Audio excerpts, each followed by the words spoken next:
जो स्वयं विश्वास के सानिध्य में रह रहे हैं, जो स्वयं भगवान श्री हरि के नित्य पार्षद हैं, उनको संशय हो गया तो फिर यदि हमें हो जाता है तो ज्यादा बड़ी बात नहीं है।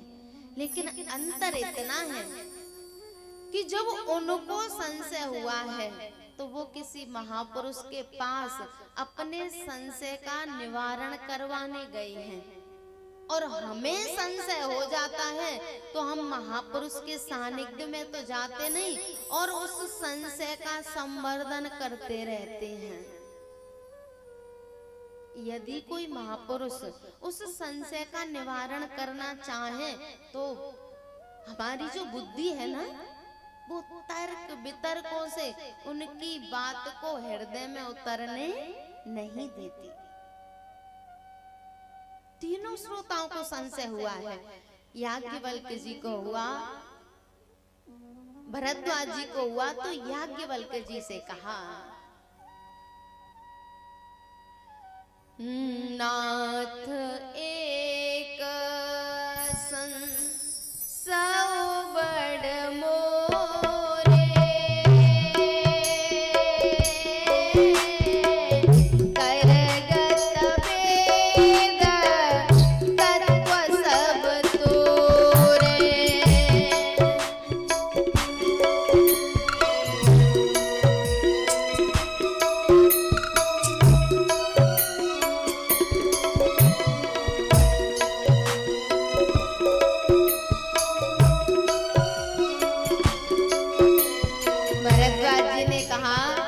फिर बढ़ा दिया। भरद्वाज जी ने कहा, भगवान मेरे मन में एक संशय है और आप उस संशय का निवारण कर सकते हैं। पार्वती जी को संशय हुआ तो शंकर भगवान से कहा, अजहू कछु संशय मन मोरे, करहु कृपा बिन वहु कर जोरे।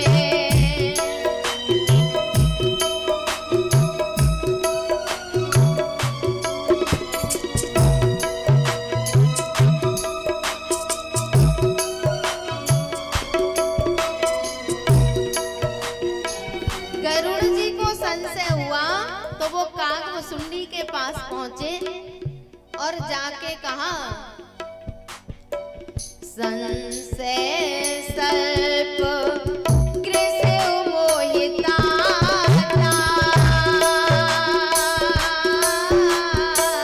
दुखद लहरी कुतर्क बहु भ्राता।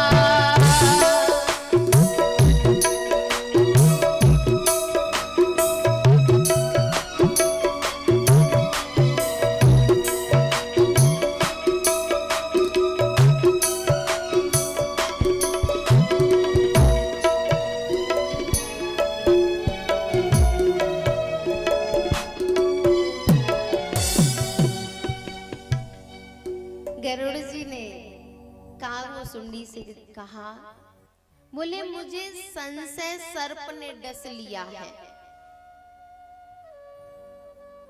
कागभुसुंडी ने कहा, गरुड़ जी आप तो सर्पों को खाते हो।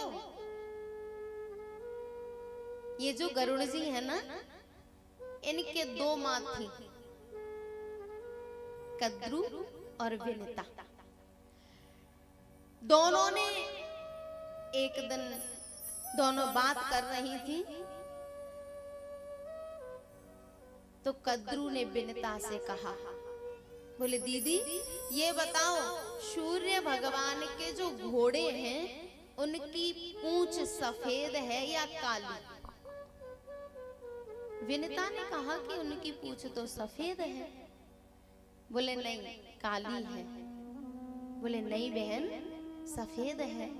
बोले तो एक शर्त रखो, यदि सूर्य भगवान के घोड़ों की पूंछ सफेद होगी तो मैं जीवन भर आपकी दासी बन के रहूंगी, और यदि काली हुई तो आपको मेरी दासी बनके रहना पड़ेगा।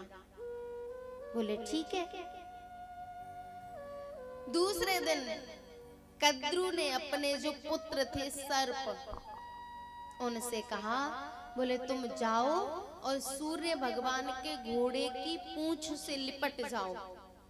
तो काले सर्प काले होते हैं तो पूंछ काली दिखेगी। बोले ठीक है। कुछ ने मना किया, बोले हमें ऐसा पाप नहीं करेंगे। कद्रू ने कहा, यदि तुम मेरी बात नहीं मानोगे तो मैं सांप दे दूंगी, तुम नष्ट हो जाओगे।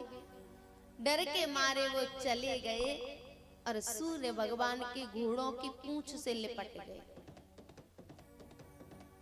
कद्रू ने विनता से कहा, दीदी अब देखो सूर्य भगवान की घोड़ों की पूंछ काली है कि सफेद? देखा तो पूंछ काली थी। कद्रू ने विनता से कहा कि अब आप मेरी दासी बन के रहो। कद्रू के पुत्र तो सर्प हैं और विनता के गरुड़ जी। जब गरुड़ जी को ये बात पता चली कि मेरी माँ के साथ छल हुआ है और इन सर्पों ने मेरी माँ के साथ धोखा किया है, तो उन्होंने इनको खाना शुरू कर दिया, मारना शुरू कर दिया।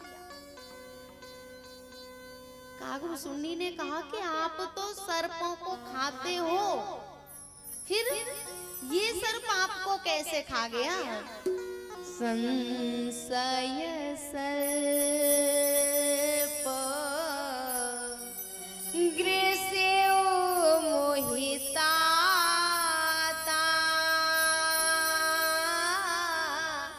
दुख दलहरे कुतर्क बहुव्राता। भगवान मुझे संशय रूपी सर्प ने डसा है, और एक बार को काला नाग डस जाए उसका जहर उतर सकता है, लेकिन यदि संशय रूपी सर्प ने डस लिया तो उसका जहर उतरना संभव नहीं है। आप मेरे इस जहर को उतारो, कोई उपाय करो। और प्यारे, इस जहर को कोई गुरु उतार सकता है। सदगुरु वैद्य वचन विश्वासा। यदि सदगुरु की वाणी पर विश्वास है तो सदगुरु इस जहर को उतार सकता है, नहीं तो संसार में कोई पैदा नहीं हुआ जो संशय रूपी सर्प के जहर को उतार दे। पता है जब गरुड़ जी आए हैं ना, तो शंकर भगवान रास्ते में मिले। गरुड़ जी ने कहा, बोले मुझे संशय रूपी सर्प डस गया है, आप कोई उपाय करो। तो शंकर भगवान, जिन्होंने हलाहल विष को पान कर लिया, जिन्होंने एक आध सैकड़ों सर्प लिपटे रहते हैं, कोई फर्क नहीं पड़ता, लेकिन गरुड़ जी से कह दिया, मिले ओ गरुण माँ रग में मोही, मिले ओ गरुण। गरुड़ जी आप मुझे रास्ते में मिले हो और अब मैं आपका कोई इलाज नहीं कर सकता। बोले तो मैं कहाँ जाऊं? बोले आप जाओ कागभूसुंडी के पास। जब बहुकाल करिय सत्संगा, ये ऐसा जहर है कि एक दिन में उतरने वाला नहीं है।